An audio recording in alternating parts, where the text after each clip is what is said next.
was dragging white lightning, fell down close, oh, fell down close, oh, baby.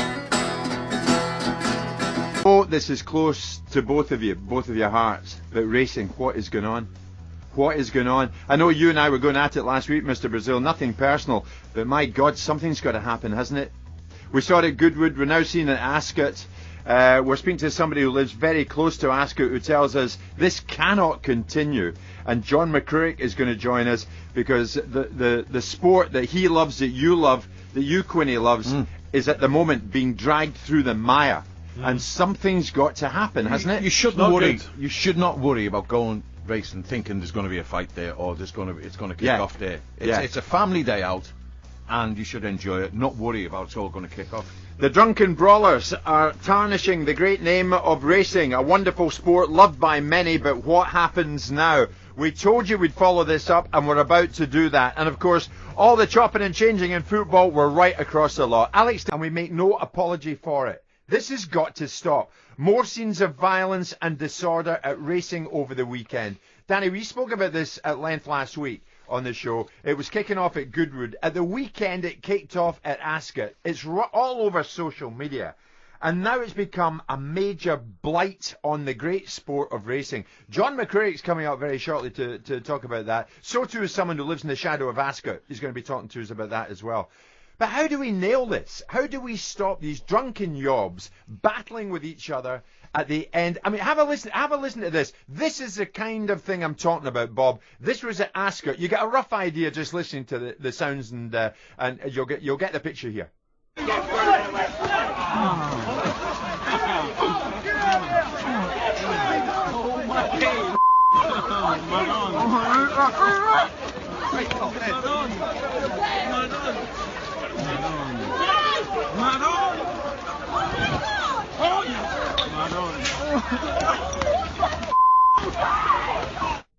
Now, that was a sound of about 20 or 30 drunken yobs fighting, trying to be split up by their girlfriends as it poured down with rain at the end of proceedings at Ascot at the weekend.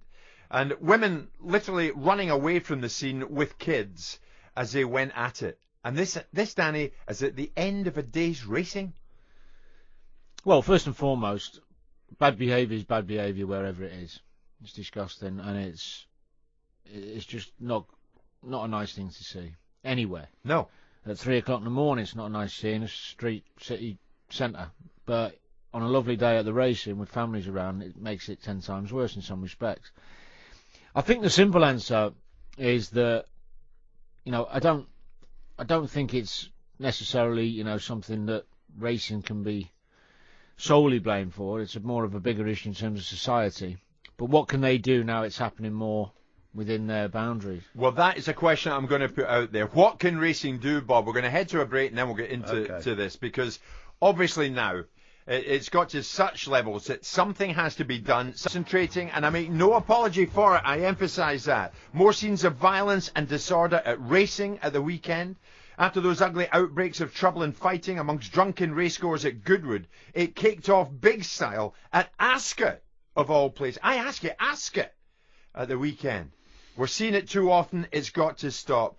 And John McCrick, hugely respected figure in the world of racing, joins us live this morning.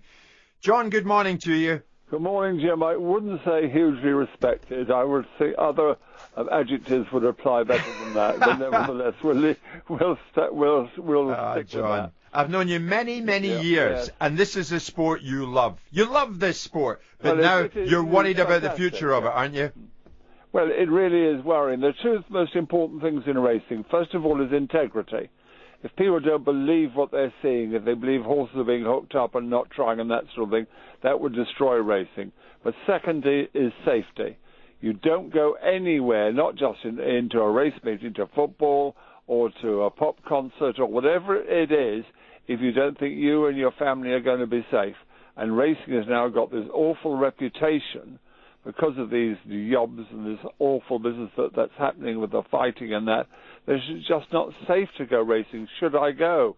Will I come back unscathed? And that is terrible for the image of racing, a genteel sport people thought of, you perambulate round, you have a drink, you mix with people, you have beautiful horses and everything. But now this violence is sort of engulfing it. John, very briefly, Rupert Bell, of course, who does a lot on the racing here on talkSPORT, he was saying we were over the top last week in the way we reacted to Goodwood. And he says it's not widespread in racing. I would beg to differ. We're seeing it all the time. Well, no, it depends what you mean by widespread. Most meetings, everything's all right. You know, a few thousand people turn up at an average midweek meeting and there's no trouble. It is the major fixtures. It is the big meetings when the crowds are much bigger, when the build-up has been, it's like Royal Ascot and Goodwood and Aintree and Cheltenham and places like this where the really big meetings take place. So it depends. It's the use of words. It's not widespread, but it is concentrated where the most people attend, where the most drink is imbibed, and it is so worrying that the image of racing, that is the tranquility and the peace and the enjoyment that people thought they would have at a race meeting, is threatened.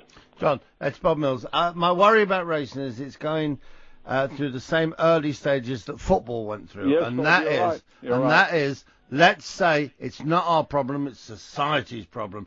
These aren't race goers, these aren't racing people, these are outside, and that's what football did. It did it for 10 years, did it for 15 years, and it wasn't until football said, these are football fans and they're animals and they're behaving like this, and we have to own the problem and deal with it, that it started to get better. And racing has to learn from that mistake, and it has to say very quickly, this is our problem and we'll deal with it. And that means security. It means having the same rules inside a racecourse as you have outside a racecourse, which if you're too drunk to drink, then you shouldn't be served.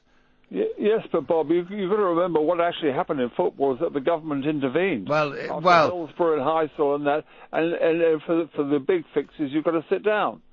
Now, you could not enforce that in racing. If you did, it would take away the whole joy of going to the paddock and perambulating round and being on the pull and all that kind of thing, which is part of the joy of racing. So, are you urging government intervention to prevent racing following the path that football did? Well, no, I mean, but football wouldn't have needed the government intervention if it had seen the problem as it really was and not been in denial for so long. Yeah, we've got to ask what we do here, John. What does racing do to solve this problem? Well, I don't think you can swamp the race courses with armed police and have tear gas and all that kind of thing. I think one partial solution, no, not a solution at all, could be dogs. If you had sniffer dogs for everybody going into a race meeting, not for all race meetings, no, but for the big ones, sniffer dogs to sniff out the drugs, because drugs is a major problem. And there's everywhere. Nobody would mind now. Very few people object to security at airports and all that thing. We realise we've got to do it. So if you had sniffer dogs, then nobody would mind being just sniffed up. They're beautiful animals anyway. And that would be, I think, a large way of preventing people bringing drugs into racecourses, which is a big, big problem on racecourses. Thing is, John, being sceptical about that. I mean, I understand what you're saying, but there's only X amount of dogs that are trained like that, but also the cost of it. Furthermore, if the dogs sniff out stuff, I mean, these lads, they're not new to this. They would be...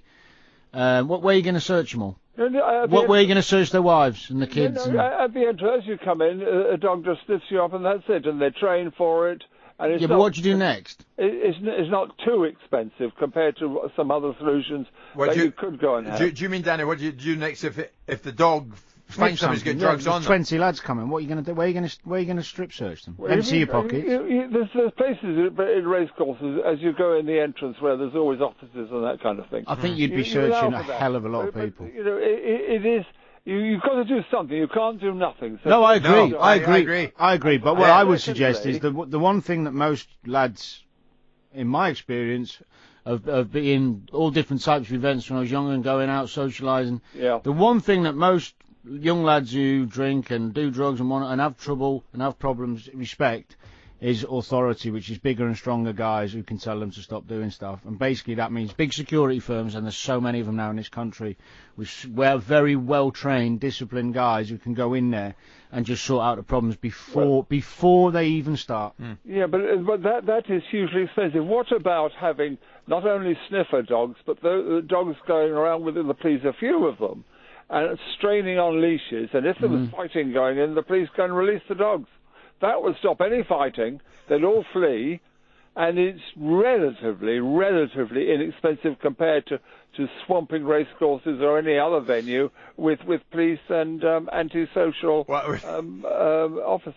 It would certainly make them think about it, John. I can imagine. I'm just trying to picture the scene. Dogs. Imagine snarling dogs around if 50 people were fighting. Yeah. Snarling dogs, release one or two of the dogs, the fighting will soon stop, I can tell you. John, great to speak to you as always. John McCraig there joining us live this morning on the show. Racing, we know, makes a lot of money from booze sales, from drink sales, what they take over the counter for alcohol sales at the race meeting itself. So what about some of that extra money being ploughed back into beefing up the security at the event themselves? Security is the only way, Danny. Because listen, I've got a protection dog. I know what they can do. But look, let me tell you that there are a lot of police dogs out there that are being used for brilliant work. Who you won't be able to get enough to make a difference at a race meet because they're not going to.